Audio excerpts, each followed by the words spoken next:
ইসরায়েলের president Isaac হারজগকে একটি চিঠি পাঠিয়ে প্রধানমন্ত্রী বেনিয়ামিন নেতানিয়াহুকে ক্ষমার আহ্বান জানিয়েছেন মার্কিন প্রেসিডেন্ট ডোনাল্ড ট্রাম্প।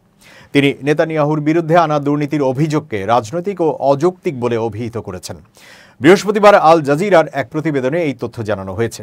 গাজার যুদ্ধবিরতি কার্যকর হওয়ার এক মাস পর বুধবার এই চিঠি পাঠানো হয়েছে। এ সময়ও ইসরায়েলের হামলা ও ত্রাণ সীমাবদ্ধতা অব্যাহত রয়েছে। চিঠিতে ট্রাম্প উল্লেখ করেন, গাজা যুদ্ধে নেতানিয়াহুর নেতৃত্বে ইসরায়েল যে অভিযান চালিয়েছে তাতে ৬৯,০০০-এরও বেশি ফিলিস্তিনি নিহত হয়েছে, যাদের মধ্যে অন্তত ২০,০০০ শিশু। জাতিসংঘের তদন্তকারীরা এই হত্যাযজ্ঞকে গণহত্যা হিসেবে বর্ণনা করেছেন। ট্রাম্প লেখেন, আমি আপনাকে আহ্বান জানাচ্ছি যেন আপনি বেনিয়ামিন নেতানিয়াহুকে সম্পূর্ণভাবে ক্ষমা করেন। তিনি ছিলেন এক দৃঢ় ও সিদ্ধান্তমূলক যুদ্ধকালীন প্রধানমন্ত্রী, যিনি এখন ইসরায়েলকে শান্তির পথে নিয়ে যাচ্ছেন। আমি নিজেও মধ্যপ্রাচ্যের গুরুত্বপূর্ণ নেতাদের সঙ্গে কাজ করছি, যাতে আরও দেশকে ঐতিহাসিক আব্রাহাম চুক্তিতে অন্তর্ভুক্ত করা যায়। বুধবার ইসরায়েলের বেশ কয়েকটি সংবাদ মাধ্যম ট্রাম্পের ওই চিঠির কপি প্রকাশ করেছে।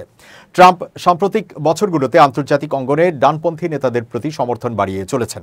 চলতি বছরের শুরুতে যুক্তরাষ্ট্র আর্জেন্টিনার প্রেসিডেন্ট হাভিয়ের মাইলির সরকারকে $40 বিলিয়ন অর্থ সহায়তা দিয়েছিল।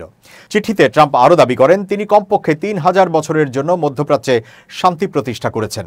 এর আগে গত মাসে ইসরায়েলি পার্লামেন্ট নেসেটে ভাষণ দেওয়ার সময়ও ট্রাম্প নেতানিয়াহুর বিরুদ্ধে চলমান দুর্নীতি মামলাটি শেষ করার আহ্বান জানিয়েছিলেন। তবে প্রেসিডেন্ট হারজগকে পাঠানো এই চিঠিতে তিনি আরও সরাসরি বক্তব্য দেন।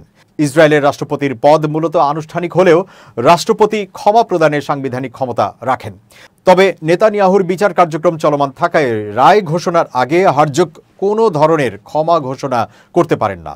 বুধবার ট্রাম্পের চিঠির জবাবে হারজগ বলেন, ক্ষমা চাইলে সেটি অবশ্যই নির্ধারিত প্রক্রিয়ার মাধ্যমে করতে হবে। টাইমস অব ইসরায়েলের বরাতে প্রেসিডেন্টের কার্যালয় জানায়, প্রেসিডেন্ট ট্রাম্পের প্রতি গভীর শ্রদ্ধা পোষণ করেন এবং ইসরায়েলের প্রতি তার অবিচল সমর্থন, জিম্মিদের মুক্তিতে ভূমিকা ও গাজার পুনর্গঠনে অবদান এবং ইসরায়েলের প্রতি তার অবিচল সমর্থন, জিম্মিদের মুক্তিতে ভূমিকা, মধ্যপ্রাচ্য ও গাজার পুনর্গঠনে অবদান এবং ইসরায়েলের নিরাপত্তা রক্ষায় প্রচেষ্টার জন্য কৃতজ্ঞতা প্রকাশ করেন।